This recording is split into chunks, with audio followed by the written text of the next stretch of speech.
Hello दोस्तों, आप सभी का स्वागत है आपके अपने यूट्यूब चैनल पर। दोस्तों, आज हम पढ़ने वाले हैं एमपी पुलिस एग्जाम 2021 की तैयारी के लिए मॉडल सेट पेपर नंबर 63, जिसमें GK GS, science, current affair और एमपी जीके के महत्वपूर्ण प्रश्न लिए गए हैं, जो कि आने वाली एग्जाम की दृष्टि से बहुत इंपॉर्टेंट है।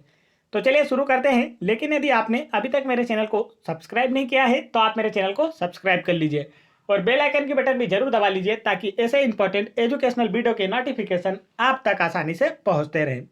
तो चलिए देखते हैं आज का पहला प्रश्न। आज का पहला प्रश्न है, भारत का पहला श्रम आंदोलन संग्रहालय किस राज्य में शुरू किया जाएगा? पूछा गया आपसे, भारत का पहला श्रम आंदोलन संग्रहालय किस राज्य में शुरू किया जाएगा? तो इसका जो राइट आंसर है वह है ऑप्शन नंबर 2, केरल राज्य में। भारत का पहला श्रम आंदोलन संग्रहालय केरल राज्य में शुरू किया जाएगा। केरल की राजधानी है तिरुवनंतपुरम। केरल के सीएम हैं पिनाराई विजयन। केरल के गवर्नर हैं आरिफ मोहम्मद खान और वर्तमान में केरल के चीफ जस्टिस हैं एस मणिकुमार। तो यह जानकारी अभी आपको इससे संबंधित याद रखना है। आगे बढ़ते हैं अगले प्रश्न की ओर। अगला प्रश्न हमारा प्रश्न क्रमांक 2, टेपा समारोह कहाँ आयोजित किया जाता है? पूछा गया आपसे, टेपा समारोह कहाँ आयोजित किया जाता है? तो इसका जो राइट आंसर है वह है ऑप्शन नंबर 1, उज्जैन में। टेपा समारोह का आयोजन मध्य प्रदेश के उज्जैन शहर में किया जाता है। उज्जैन क्षिप्रा नदी के किनारे स्थित है। यह महाकालेश्वर मंदिर और 12 वर्षों के अंतराल पर लगने वाले कुंभ मेले के लिए प्रसिद्ध है। चलिए आगे बढ़ते हैं अगले प्रश्न की ओर। अगला प्रश्न हमारा प्रश्न क्रमांक 3, निम्नलिखित में से किसके द्वारा भारत को लगभग 2 हिस्सों में बांटा गया है? पूछा गया आपसे, निम्नलिखित में से किसके द्वारा भारत को लगभग 2 हिस्सों में बांटा गया है? तो इसका जो राइट आंसर है वह है ऑप्शन नंबर 3, कर्क रेखा के द्वारा। कर्क रेखा के द्वारा भारत को लगभग 2 बराबर हिस्सों में बांटा गया है। यह रेखा भारत के 8 राज्यों गुजरात, राजस्थान, मध्य प्रदेश, छत्तीसगढ़, झारखंड, पश्चिम बंगाल, त्रिपुरा तथा मिजोरम से होकर गुजरती है और माही नदी कर्क रेखा को 2 बार काटती है। तो इसे भी आपको याद रखना है। यह भी पूछा जा सकता है, ऐसी कौन सी नदी है जो कर्क रेखा को 2 बार काटती है? तो इसका आंसर होगा माही नदी कर्क रेखा को 2 बार काटती है और कर्क रेखा मध्य प्रदेश के 14 जिलों से होकर निकलती है और कर्क रेखा को मध्य प्रदेश के भोपाल जिले में उकेरा गया है। आगे बढ़ते हैं अगले प्रश्न की ओर। अगला प्रश्न है हमारा प्रश्न क्रमांक 4, हाल ही में कौन सा देश ओपन स्काई संधि से बाहर हो गया है? पूछा गया आपसे, हाल ही में कौन सा देश ओपन स्काई संधि से बाहर हो गया है? तो इसका जो राइट आंसर है वह है ऑप्शन नंबर 2, रूस। हाल ही में रूस देश ओपन स्काई ट्रीटी अर्थात संधि से बाहर हो गया है। अमेरिका पहले ही इस संधि से बाहर हो चुका है। ओपन स्काई संधि को वैश्विक सुरक्षा की दृष्टि से एक महत्वपूर्ण स्तंभ के रूप में देखा जाता है। चलिए आगे बढ़ते हैं अगले प्रश्न की ओर। अगला प्रश्न है हमारा प्रश्न क्रमांक 5, मध्य प्रदेश में महामृत्युंजय का मेला कहाँ आयोजित किया जाता है? पूछा गया आपसे, मध्य प्रदेश में महामृत्युंजय का मेला कहाँ आयोजित किया जाता है? तो इसका जो राइट आंसर है वह है ऑप्शन नंबर 4, रीवा में। मध्य प्रदेश में महामृत्युंजय का मेला रीवा में आयोजित किया जाता है। रीवा संभाग में रीवा, सतनी, सीधी तथा सिंगरौली जिले आते हैं और सिंगरौली को मध्य प्रदेश की ऊर्जा राजधानी भी कहा जाता है। इसे भी आपको याद रखना है।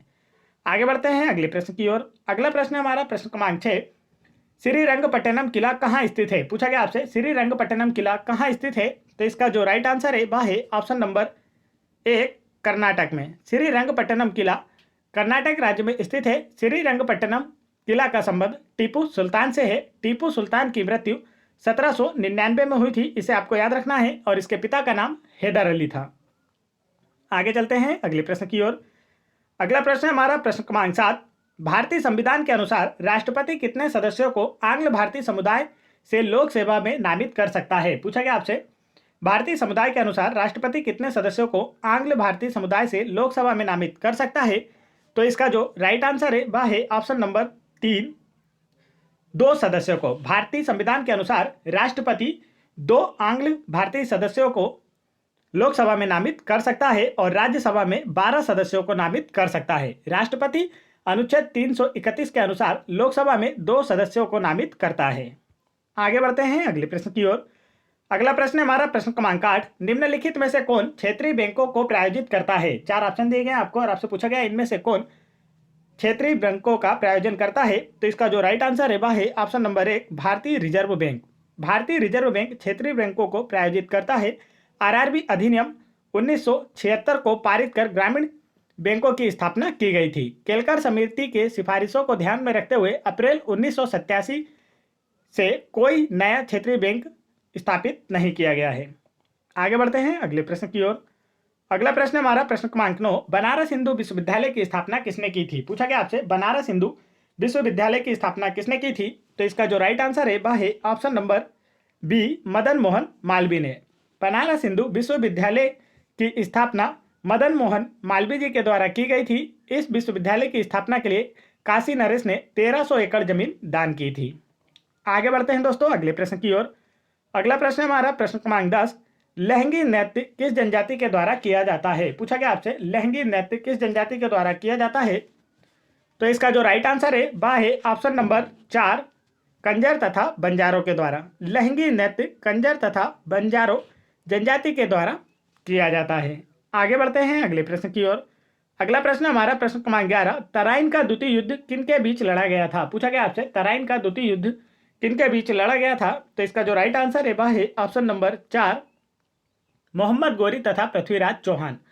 तराइन का द्वितीय युद्ध मोहम्मद गोरी तथा पृथ्वीराज चौहान के बीच लड़ा गया था। मोहम्मद गोरी और पृथ्वीराज चौहान के बीच तराइन के मैदान में 2 युद्ध हुए। पहला हुआ 1191 में और दूसरा हुआ 1192 में। 1191 के युद्ध में पृथ्वीराज चौहान विजय हुए थे और द्वितीय युद्ध में मोहम्मद गोरी की विजय हुई थी। चलिए आगे बढ़ते हैं अगले प्रश्न की ओर। अगला प्रश्न हमारा प्रश्न क्रमांक 12, दिलवाड़ा जैन मंदिर किस राज्य में स्थित है? पूछा गया आपसे दिलवाड़ा जैन मंदिर किस राज्य में स्थित है? तो इसका जो राइट आंसर है वह है ऑप्शन नंबर 4, राजस्थान में। दिलवाड़ा जैन मंदिर राजस्थान राज्य में स्थित है। राजस्थान की राजधानी है जयपुर। राजस्थान के सीएम है अशोक गहलोत। राजस्थान के गवर्नर है कलराज मिश्र और राजस्थान के चीफ जस्टिस है इंद्रजीत मोहंती। और भीम प्रथम का सामंत बीमल ने आबू पर्वत पर दिलवाड़ा के प्रसिद्ध जैन मंदिर का निर्माण करवाया था।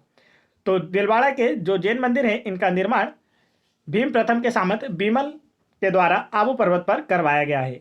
आगे बढ़ते हैं अगले प्रश्न की ओर। अगला प्रश्न है हमारा प्रश्न क्रमांक 13, हाल ही में आयुष मंत्रालय का अतिरिक्त प्रभार किसे सौंपा गया है? पूछा गया आपसे हाल ही में आयुष मंत्रालय का अतिरिक्त प्रभार किसे सौंपा गया है? तो इसका जो राइट आंसर है वह है ऑप्शन नंबर 1, किरण रिजिजू को। हाल ही में आयुष मंत्रालय का अतिरिक्त प्रभार किरण रिजिजू को सौंपा गया है। किरण रिजिजू वर्तमान केंद्रीय खेल मंत्री हैं। प्रश्न क्रमांक 14, प्रसिद्ध पुस्तक कमायनी के लेखक कौन है? पूछा गया आपसे प्रसिद्ध पुस्तक कमायनी के लेखक कौन है? तो इसका जो राइट आंसर है वह है ऑप्शन नंबर 4, जयशंकर प्रसाद। प्रसिद्ध पुस्तक कमायनी के लेखक जयशंकर प्रसाद हैं। इनका जन्म वाराणसी में हुआ था। इनकी प्रसिद्ध रचनाओं में आंसू, लहर और झरना शामिल हैं। आगे बढ़ते हैं अगले प्रश्न की ओर। अगला प्रश्न हमारा प्रश्न क्रमांक 15, सामान्यतः उत्तल दर्पण का प्रयोग किसमें होता है? पूछा गया आपसे सामान्यतः उत्तल दर्पण का प्रयोग किसमें होता है? तो इसका जो राइट आंसर है वह है ऑप्शन नंबर 4, पश्चदर्शी दर्पणों में। सामान्यतः उत्तल दर्पण का उपयोग पश्चदर्शी दर्पण के रूप में किया जाता है। उत्तल दर्पण का प्रयोग वाहन चालकों द्वारा पीछे का दृश्य देखने के लिए किया जाता है। आगे बढ़ते हैं अगले प्रश्न की ओर। अगला प्रश्न है हमारा प्रश्न क्रमांक 16, निम्नलिखित में से कौन से सूक्ष्मजीवी पोलियो तथा चेचक जैसी गंभीर बीमारियों के कारण हैं? पूछा गया आपसे निम्नलिखित में से कौन से सूक्ष्मजीवी पोलियो तथा चेचक जैसी गंभीर बीमारियों के कारण हैं? तो इसका जो राइट आंसर है वह है ऑप्शन नंबर 4, विषाणु अर्थात वायरस। विषाणु सूक्ष्मजीवी हैं जो कि पोलियो तथा चेचक जैसी गंभीर बीमारियों के कारण हैं। विषाणु की खोज इवानोव्स्की ने की थी। विषाणु को सजीवों एवं निर्जीवों के बीच की कड़ी माना जाता है। एड्स, डेंगू, ज्वर, पोलियो, चेचक, खसरा, रेबीज, हर्पीज आदि विषाणु जनित रोग हैं। आगे बढ़ते हैं दोस्तों अगले प्रश्न की ओर। अगला प्रश्न हमारा प्रश्न क्रमांक 17, निम्नलिखित में से कौन सी एक निष्क्रिय गैस है? पूछा गया आपसे निम्नलिखित में से कौन सी एक निष्क्रिय गैस है? तो इसका जो राइट आंसर है वह है option number D, argon. Argon एक निष्क्रिय गैस है। निष्क्रिय गैस आमतौर पर किसी भी तत्व के साथ रासायनिक अभिक्रिया नहीं करती है। इन्हें अक्रिय गैस भी कहा जाता है। आगे बढ़ते हैं अगले प्रश्न की ओर। अगला प्रश्न हमारा प्रश्न क्रमांक 18, ओजोन ऑक्सीजन का एक खाली स्थान है। 4 ऑप्शन दिए गए आपको, समरूप है, समस्थानिक है, संभारिक है या सब न्यूट्रॉनिक है। तो इसका जो राइट आंसर है वह है ऑप्शन नंबर ए, अपरूप है। ओजोन ऑक्सीजन का एक अपरूप है। ओजोन गैस ऑक्सीजन के 3 परमाणुओं से मिलकर बनी होती है। ओजोन ऑक्सीजन का एक अपरूप है और इसे जो गैस होती है ओजोन, यह सूर्य से आने वाली पराबैंगनी किरणों से पृथ्वी के जीवों की रक्षा करती है। आगे बढ़ते हैं अगले प्रश्न की ओर। अगला प्रश्न हमारा प्रश्न क्रमांक 19। रेड डाटा बुक में निम्नलिखित में से कौन सा डाटा पाया जाता है? पूछा गया आपसे रेड डाटा बुक में निम्नलिखित में से कौन सा डाटा पाया जाता है? तो इसका जो राइट आंसर है वह है ऑप्शन नंबर 3, सभी विलुप्त प्राय प्रजातियों का। रेड डाटा बुक में सभी विलुप्त प्राय प्रजातियों के डेटा का आकलन किया जाता है। आगे बढ़ते हैं अगले प्रश्न की ओर। अगला प्रश्न हमारा प्रश्न क्रमांक 20। महर्षि पाणिनि संस्कृत विश्वविद्यालय कहाँ स्थित है? पूछा गया आपसे महर्षि पाणिनि संस्कृत विश्वविद्यालय कहाँ स्थित है? तो इसका जो राइट आंसर है वह है ऑप्शन नंबर 4, उज्जैन में। महर्षि पाणिनि संस्कृत विश्वविद्यालय उज्जैन में स्थित है। उज्जैन क्षिप्रा नदी के किनारे स्थित एक शहर है। यह महाकालेश्वर मंदिर तथा कुंभ मेले के लिए प्रसिद्ध है। आगे बढ़ते हैं दोस्तों, यदि आप लोगों को वीडियो पसंद आ रहा हो तो वीडियो को एक लाइक जरूर करें, और यदि आप लोगों को MP police exam 2016, 2017, MP police sub inspector exam 2016, 2017, SSC GD constable exam 2019, MP patwari exam 2017 एवं अन्य सभी एग्जाम्स के प्रीवियस ईयर्स पेपरों के वीडियोस देखना है तो आप उन्हें मेरे चैनल की प्लेलिस्ट में जाकर वहां से देख सकते हैं, और आप इन सभी एग्जाम्स के लिए मॉडल पेपर भी मेरे चैनल की प्लेलिस्ट में जाकर वहां से देख सकते हैं, और आप इन सभी वीडियोस की पीडीएफ फाइल मेरा टेलीग्राम चैनल ज्वाइन करके वहां से फ्री में डाउनलोड कर सकते हैं। तो चलिए आगे बढ़ते हैं अगले प्रश्न की ओर। अगला प्रश्न हमारा प्रश्न क्रमांक 21। एल्यूमिनियम तथा आयरन ऑक्साइड के अत्यधिक मात्रा वाली मृदा को क्या कहते हैं? पूछा गया आपसे एल्यूमिनियम तथा आयरन ऑक्साइड के अत्यधिक मात्रा वाली मृदा को क्या कहते हैं? तो इसका जो राइट आंसर है वह है ऑप्शन नंबर 2, पेडल फर मृदा। एल्यूमिनियम तथा आयरन ऑक्साइड के अत्यधिक मात्रा वाली मृदा को पेडल फर मृदा कहा जाता है। आगे चलते हैं दोस्तों। अगला प्रश्न हमारा प्रश्न क्रमांक 22। लाल सड़न रेड रोड बीमारी निम्नलिखित में से किस पौधे को होती है? पूछा गया है आपको 4 ऑप्शन देकर, इनमें से किस पौधे में लाल सड़न बीमारी होती है? तो इसका जो राइट आंसर है वह है ऑप्शन नंबर 2, गन्ना। गन्ना में लाल सड़न रेड रोड बीमारी होती है। गन्ना नकदी फसल का उदाहरण है। आगे चलते हैं अगले प्रश्न की ओर। अगला प्रश्न हमारा प्रश्न क्रमांक 23। निम्नलिखित में से कौन एक संयोजी उत्तक नहीं है? पूछा गया आपसे निम्नलिखित में से कौन एक संयोजी उत्तक नहीं है? तो इसका जो राइट आंसर है वह है ऑप्शन नंबर सी, त्वचा। त्वचा एक संयोजी उत्तक नहीं है। संयोजी उत्तक शरीर के सभी अन्य उत्तकों तथा अंगों को आपस में जोड़ने का कार्य करता है। रक्त तथा लसिका तरल संयोजी उत्तक के उदाहरण हैं। आगे चलते हैं अगले प्रश्न की ओर। अगला प्रश्न हमारा प्रश्न क्रमांक 24। दुनिया की दूसरी सबसे ऊंची चोटी K2 निम्नलिखित में से किस पर्वत श्रृंखला का हिस्सा है? पूछा गया आपसे दुनिया की दूसरी सबसे ऊंची चोटी K2 निम्नलिखित में से किस पर्वत श्रृंखला का हिस्सा है? तो इसका जो राइट आंसर है वह है ऑप्शन नंबर 2, पूर्वी काराकोरम पर्वत श्रृंखला। दुनिया की दूसरी सबसे ऊंची चोटी K2 पूर्वी काराकोरम पर्वत श्रृंखला का एक हिस्सा है। K2 या गाडविन आस्टीन काराकोरम की सर्वोच्च चोटी है। यह चोटी ट्रांस हिमालय क्षेत्र के अंतर्गत आती है। यह भारत की सबसे ऊंची पर्वत चोटी है, और विश्व की सबसे ऊंची जो पर्वत चोटी है वह माउंट एवरेस्ट है, जो कि नेपाल में हिमालय पर स्थित है। आगे बढ़ते हैं दोस्तों अगले प्रश्न की ओर। अगला प्रश्न है हमारा प्रश्न क्रमांक 25। Poverty and un British rule in India पुस्तक निम्नलिखित में से किसने लिखी है? पूछा गया आपसे poverty and un British rule in India पुस्तक निम्नलिखित में से किसने लिखी है? तो इसका जो राइट आंसर है वह है ऑप्शन नंबर 4, दादा भाई नौरोजी ने।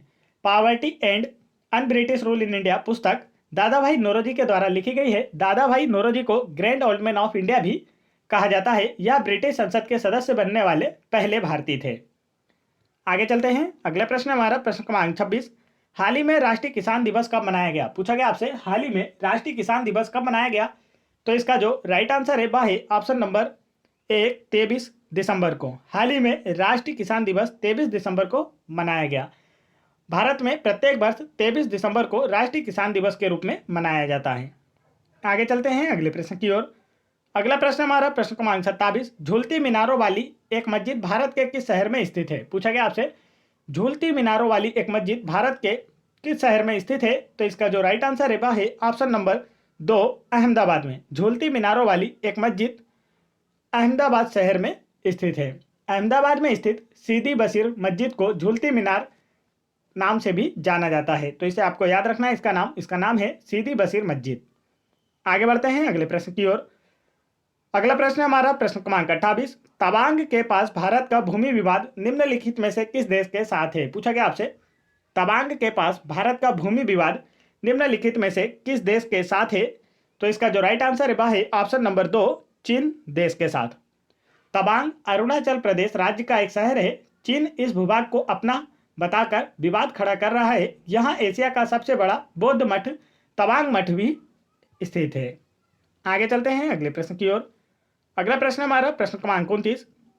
मसालों से विश्व की सबसे बड़ी पेंटिंग बनाकर किसने Guinness book of world record में अपना नाम दर्ज कराया है? पूछा गया आपसे मसालों से विश्व की सबसे बड़ी पेंटिंग बनाकर किसने Guinness book of world record में अपना नाम दर्ज कराया है? तो इसका जो राइट आंसर वह है ऑप्शन नंबर 1, नेहा सिंह ने। मसालों से विश्व की सबसे बड़ी पेंटिंग बनाकर Guinness book of world record में नेहा सिंह ने अपना नाम दर्ज कराया है। नेहा सिंह बनारस हिंदू विश्वविद्यालय की छात्रा है।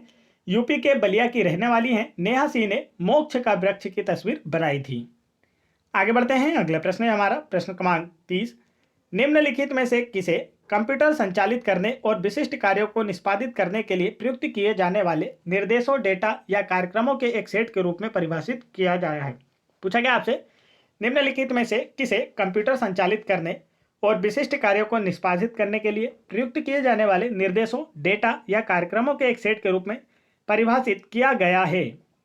तो इसका जो राइट आंसर है दोस्तों वह आपको बताना है। यहाँ पर 4 ऑप्शन मौजूद हैं। तो इसका जो राइट आंसर है वह है ऑप्शन नंबर 2, सॉफ्टवेयर।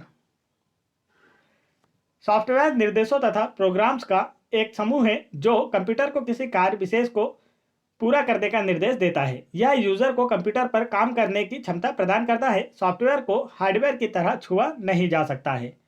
आगे बढ़ते हैं अगले प्रश्न की ओर। दोस्तों यहाँ पर मैंने आप लोगों के लिए एक क्विज रखी है जिसका आंसर आप लोगों को मुझे कमेंट करके बताना है। आज की क्विज है मेघालय उच्च न्यायालय के मुख्य न्यायाधीश कौन है? पूछा गया आपसे वर्तमान में मेघालय उच्च न्यायालय के मुख्य न्यायाधीश कौन है? तो इसका जो राइट आंसर है वह आप लोगों को मुझे कमेंट करके बताना है। दोस्तों आप लोगों को वीडियो कैसा लगा? वीडियो पसंद आया हो तो वीडियो को एक लाइक जरूर करें और इसे अपने दोस्तों में भी जरूर शेयर करें। मेरे चैनल को भी जरूर सब्सक्राइब कर लें और बेल आइकन के बटन जरूर दबा लें ताकि ऐसे इंपॉर्टेंट एजुकेशनल वीडियो के नोटिफिकेशन आप तक आसानी से पहुंचते रहें। जय हिंद दोस्तों।